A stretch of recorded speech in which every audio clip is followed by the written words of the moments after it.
तो चलते हैं न्यूज डेस्क की ओर और सुनते हैं आज के समाचार पत्रों की सुर्खियां। लेकिन उससे पहले सुनते हैं ये संदेश। क्या आप जानते हैं कि भारत में हर 11 व्यक्तियों में से एक डायबिटीज का शिकार है, परंतु इनमें से आधे लोगों को इसका पता ही नहीं है। लोगों को डायबिटीज के बारे में जागरूक करने के लिए हर साल 14 नवंबर को मनाया जाता है वर्ल्ड डायबिटीज डे। बहुत ज्यादा और बार बार प्यास लगना, बार बार पेशाब आना, लगातार भूख लगना, थकावट महसूस करना, मुंह सूखा रहना, खुजली होना और घाव का जल्दी न भरना डायबिटीज के लक्षण हो सकते हैं। डायबिटीज के कारणों में high blood pressure, family history, सही खान पान न होना, तनाव और फिजिकल एक्टिविटी की कमी शामिल हैं। डायबिटीज से बचने के लिए संतुलित आहार लें, अपनी डाइट में चीनी ना लें, वजन को बढ़ने ना दें, नियमित रूप से व्यायाम करें, मॉर्निंग वॉक और योग को अपनाएं, सिगरेट और शराब से दूर रहें। जारीकर्ता NCT cell, health education bureau, directorate of health services, Jammu. Hello sir, आपके व्हाट्सएप पे एक अटैचमेंट आया होगा जिसके देखने के बाद आप लकी ड्रॉ के लिए सिलेक्ट हो जाएंगे। आप इंटरेस्टेड हैं? हाँ, मैं इंटरेस्टेड हूँ तुझे जेल पहुँचाने में। फ्रॉडस्टर्स आपसे कोई अटैचमेंट या किसी लिंक पर क्लिक करवाकर स्कैम कर सकते हैं, इसलिए be aware. Issued in public interest by J&K bank, आपका अपना बैंक। क्या आप जानते हैं HIV संक्रमण का एक बड़ा कारण है इंजेक्शन के जरिए ड्रग्स लेना। अगर आप इस लत के शिकार हैं, तो आपके लिए OST यानी ओपियोइड सब्स्टिट्यूशन थेरेपी सेंटर्स में विशेष इलाज की सुविधा है। OST सेंटर्स से सलाह लेकर आप जीने की नई राह पा सकते हैं। ये centres psychiatric diseases hospital Jammu, community centre SMHS Srinagar, GMC Baramulla, GMC Anantnag और drug de addiction centre police line Jammu में है। HIV की अधिक गुप्त और मुफ्त जानकारी के लिए नेशनल टोल फ्री नंबर 1097 पर कॉल करें। Issued in public interest by J&K AIDS control society.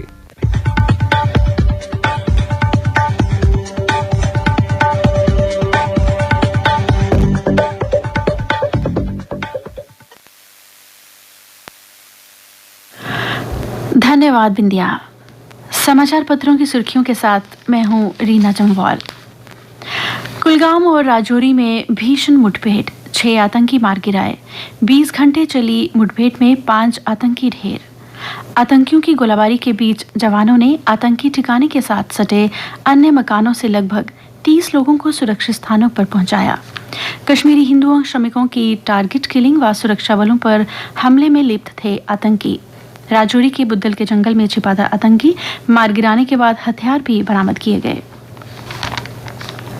जनजातीय समुदाय के 17,000 भूमिहीन परिवारों के पास भी होंगे अपने आशियाने। प्रधानमंत्री आवास योजना ग्रामीण के तहत 5-5 मरला जमीन उपलब्ध कराई जाएगी। उपराज्यपाल श्री मनोज सिन्हा ने कहा कि ये हमारी प्राथमिकता है कि जनजातीय समुदाय के लोगों के अधिकारों की रक्षा की जाए और उन्हें लाभ दिया जाए। प्रशासन जम्मू कश्मीर में जनजातीय समुदाय के लोगों को आगे बढ़ने के बराबर हक देने के लिए वचनबद्ध है। उपराज्यपाल ने जम्मू के कन्वेंशन सेंटर में जनजातीय गौरव सप्ताह समारोह को संबोधित किया। DPF का दुरुपयोग बड़ी चिंता, सिगरेट के खतरे की तरह चेतावनी जारी हो, कहा प्रधानमंत्री श्री नरेंद्र मोदी ने। विवादास्पद वीडियो के माध्यम से भड़काई जा सकती है असंतोष की आग। प्रधानमंत्री ने आर्टिफिशियल इंटेलिजेंस की मदद से बनाए जा रहे DPF वीडियो के दुरुपयोग को बड़ी चिंता करार दिया और इसे भविष्य में बड़ी चुनौती बनने की आशंका जताते हुए कहा, DPF वीडियो को इंटरनेट पर फ्लैग करने या सर्कुलेट होने की स्थिति में तंबाकू या मद्य उत्पाद की तरह चेतावनी जारी की जानी चाहिए। कटरा रेलवे स्टेशन से उपराज्यपाल मनोज सिन्हा कल रवाना करेंगे कॉलेज ऑन व्हील्स। 15 दिन ट्रेन में 700 छात्राएं लेंगी ज्ञान। 4.75 करोड़ रुपए होंगे खर्च। 20 कॉलेज यूनिवर्सिटी की छात्राएं हैं शामिल। ऐतिहासिक स्थलों व IIT इसरो का करेंगी दौरा।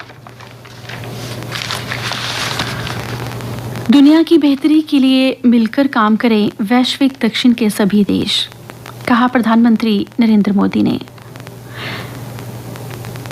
PM नरेंद्र मोदी ने शुक्रवार को वीडियो कॉन्फ्रेंसिंग के जरिए उद्घाटन सत्र को संबोधित करते हुए कहा, वैश्विक दक्षिण की आवाज बना G20। प्रधानमंत्री नरेंद्र मोदी ने कहा कि वॉइस ऑफ ग्लोबल साउथ सम्मेलन एक विराट अवसर है और इसे युद्ध और तनाव में नहीं गंवाना चाहिए। उन्होंने वॉइस ऑफ ग्लोबल साउथ को 21वीं सदी की बदलती दुनिया में सबसे अनोखा मंच बताते हुए कहा, समय आ गया है कि वैश्विक दक्षिण के देश दुनिया की बेहतरी के लिए मिलकर काम करें।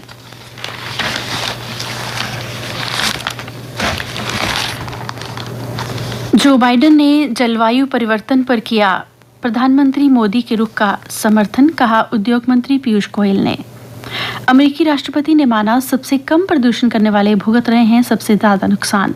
बाइडेन ने वैश्विक अर्थव्यवस्था व पर्यावरण में भारत की बढ़ती भूमिका को स्वीकारा।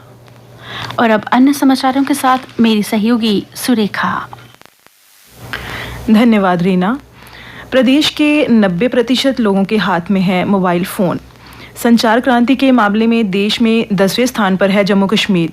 प्रत्येक 100 व्यक्तियों में से 90.28 लोग जुड़े हैं संचार क्रांति से। प्रदेश में डेंगू के अब 36 मामले आए। नवंबर का आधा माह बीतने के बावजूद डेंगू का डंक जारी है। पारा गिरने के बाद भी जिले में सर्वाधिक केस मिल रहे हैं। पुरमंडल में मिनी बस पलटी, चालक घायल। कई क्षेत्रों में आज व कल प्रभावित रहेगी बिजली आपूर्ति। Jammu power distribution corporation limited ने जम्मू संभाग के कई जिलों में ट्रांसमिशन लाइन पर चलने वाली मरम्मत कार्य की वजह से बिजली सप्लाई प्रभावित करने की सूचना दी है। श्राइन बोर्ड ने अटका में बैठने का शुल्क घटाया। अब 5100 रुपये में 4 लोग हो पाएंगे आरती में शामिल। ऑनलाइन बुकिंग पर ही मिलेगी सुविधा। भारत और ऑस्ट्रेलिया के बीच रविवार को विश्व कप 2023 के होने वाले खिताबी मुकाबले के लिए क्रिकेट प्रेमियों के लिए हरि सिंह क्लब सोहरा गोल गुजराल कैंप में 20 फुट की LED स्क्रीन लगाई गई है। देश के कई हिस्सों की तुलना में जम्मू कश्मीर की हवा है अधिक साफ। देश के कई हिस्सों में वायु प्रदूषण का स्तर लगभग चिंताजनक है, लेकिन जम्मू कश्मीर की फिजाएं स्वच्छ हैं और अन्य शहरों की तुलना में प्रदेश वायु प्रदूषण स्तर काफ़ी संतोषजनक है। और अब खेल समाचार। इस बार बारी हमारी। बीते 12 वर्ष में मेज़बान बने हैं विश्व विजेता। 2011 से 2019 तक भारतीय, ऑस्ट्रेलिया व इंग्लैंड अपनी मेज़बानी में बने हैं चैंपियन। भारत फिर है फाइनल में। भारतीय टेनिस स्टार रोहन बोपन्ना और ऑस्ट्रेलिया के उनके जोड़ीदार मैथ्यू एडवन की जोड़ी पहुंची सेमीफाइनल में। डिस्प्ले योर टैलेंट में दूसरे दिन छाए रहे इम्फा के विद्यार्थी। जम्मू विश्वविद्यालय की ओर से आयोजित डिस्प्ले योर टैलेंट प्रतियोगिता में विद्यार्थियों ने शास्त्रीय गायन व वाग की उत्कृष्ट प्रतियोगिताओं में मन मोहा। जूडो मुकाबले में जम्मू कश्मीर ने जीते 2 रजक पदक। जम्मू MAM कॉलेज हॉकी स्पर्धा में बना अंतर कॉलेज विजेता। साइंस कॉलेज ने कॉमर्स कॉलेज को 4 गोल से हराकर पहला मैच जीता। आइए अब जानते हैं मौसम का हाल। मौसम विज्ञान केंद्र के अनुसार जम्मू कश्मीर में मौसम शुष्क रहेगा। हालांकि कुछ जगह सुबह और शाम को धुंध, हल्का कोहरा छाया रह सकता है। कल का अधिकतम तापमान 28 डिग्री सेल्सियस और न्यूनतम तापमान 11.5 डिग्री सेल्सियस रिकॉर्ड किया गया। आज सूर्यास्त 5:30 पर होगा और कल सूर्योदय 7:04 पर होगा।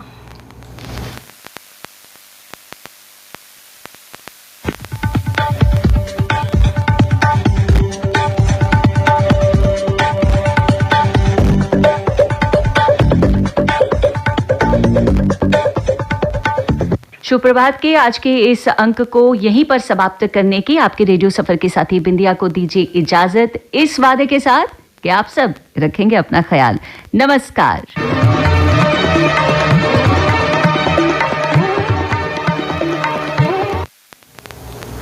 श्रोताओं, अभी आप सुन रहे थे हमारा दैनिक कार्यक्रम शुभ प्रभात।